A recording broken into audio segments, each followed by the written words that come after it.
Yesterday, the Global Issues class was introduced to and chatted with Sahar. I was impressed and honestly moved and inspired by her, so I wanted to read a poem to you that was just as inspiring. It's entitled, I Am a Girl, I Must Study, and it was written by Kamla Bashtin, sorry for the pronunciation. A father asked his daughter, "Study? Why should you study? I have sons aplenty who can study. Girl, why should you study?"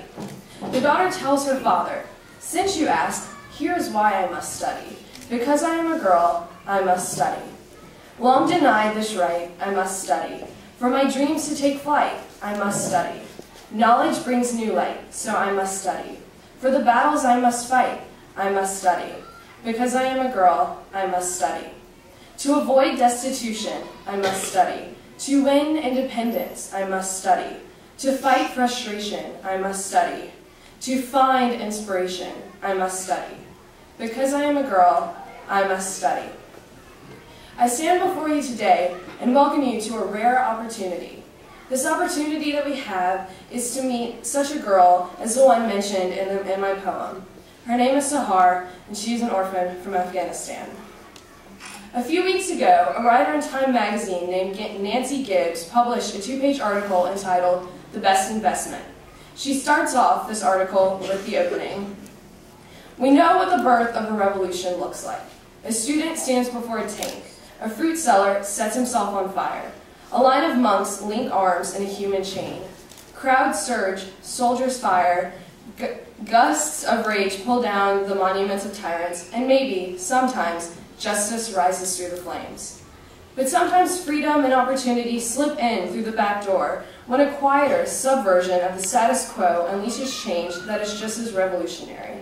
This is a tantalizing idea for activists concerned with poverty, with disease, with the rise of violent extremism. If you want to change the world, invest in girls.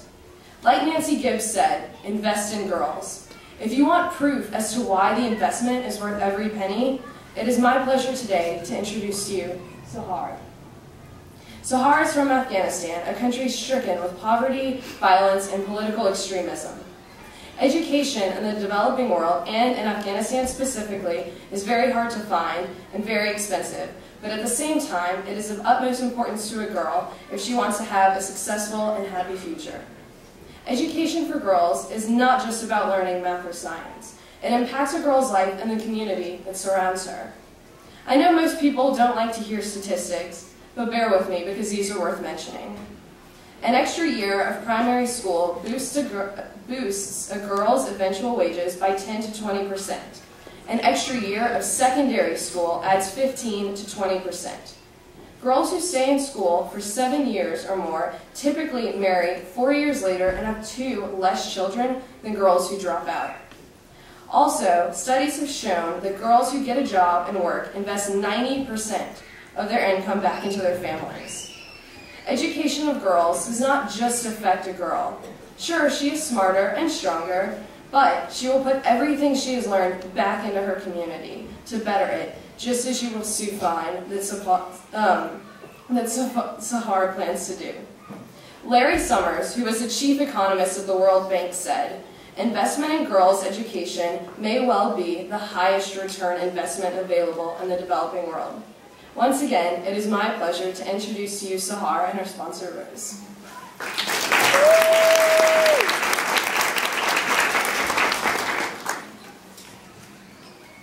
So, as Caitlin just told you, today we have with us a young girl who knows from firsthand knowledge how important and valuable girls' education can be. Sahar is from a village in the northern region of Afghanistan. She currently lives in an orphanage, or what is known as a child haven, run by the Afghan Child Education and Care Organization, or AFCECO. Together, AFCECO's 11 orphanages care for over 600 children in Afghanistan. AFCECO was founded by Andisha Farid, a former refugee who at 21 years old started the first AFCECO orphanage. These orphanages emphasize equality for boys and girls, along with the respect for diversity among all people, male and female. AFCECO's primary goal is to educate an upcoming generation of Afghan leaders, along with encouragement of education for women. Sahara is one of 3 girls who was chosen from an AFCECO orphanage after taking the leadership course to come to the U.S. and tell her story.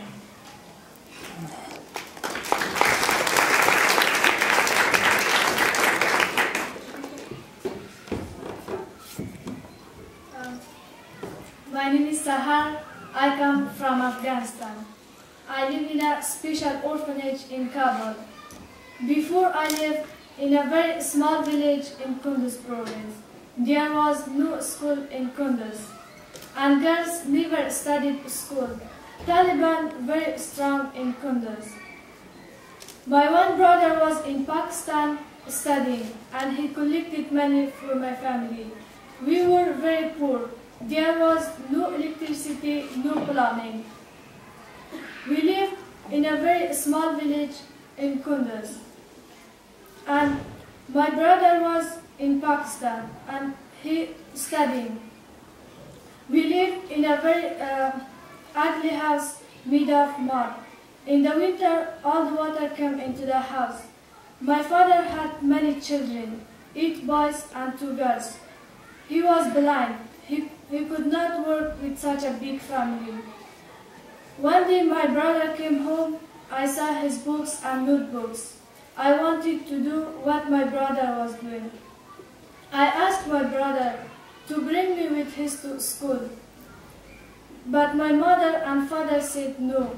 They said that school is not good for girls and for girls. I said, I must go to school. I always said, please, please, I must go to school. And one day my brother came again. And he said he saw an orphanage in Kabul. He told my father and mother he would bring me to the orphanage. He said there I will get a good education because he is the one person in my family making money. He could decide what is best for me. But my mother was very sick. She said, no, Sahar must work at home. I said, no, I must go to school. Finally, my father agreed with my brother and my new life began. When I came to the orphanage, I knew nothing. At school, other girls made fun of a 12-year-old girl who could not read or write. I studied hard at the orphanage. Now I'm thinking. I played Zeus and Mother Courage in drama. My orphanage is a place where girls start to be equal to boys, where education is very important. This is special because in Afghanistan, women are not able to be responsible herself. She must depend on man. She is a slave for her husband and his family. Life for most Afghan women without hope. But AFCECO orphanage is my first home. They given me my new life. I won't forget this gift. I want to do with my life good things for the poor children of my country. When I finish my school, first of all, I will work to give the children new dreams. I come here to learn about the world, so I can bring the world to my home, not by word, but by love. Thank you very much for letting me visit your school.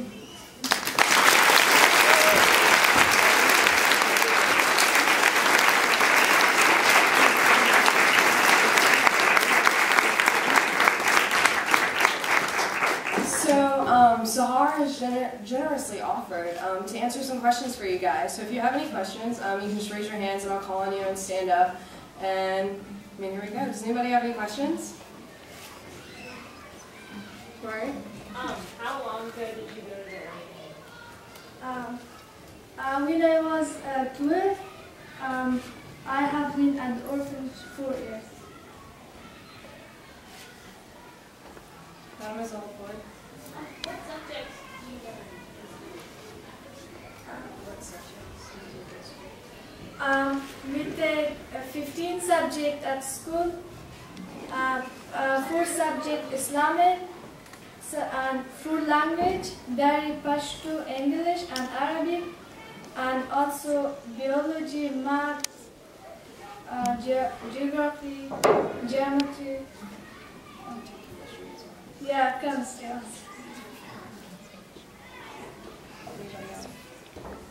Claire? What's your favorite subject? Math and chemistry. Math and chemistry? Yeah, math and chemistry. Yeah. Was it hard learning English? It's not too hard, but I want to learn English. I studied English about 2 years.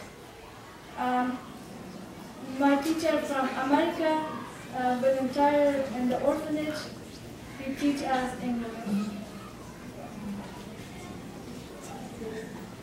Once you finish like high school and finish the orphanage, what do you think you're gonna do?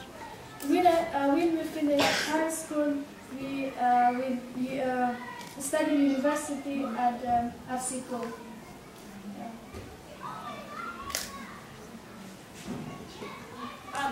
University, you said your brother was at university in Pakistan, or in school in Pakistan. Will you stay in Kabul to go to university? My brother finished his university at Pakistan, and he's studied university in Kabul. And you will stay in Kabul? Yes.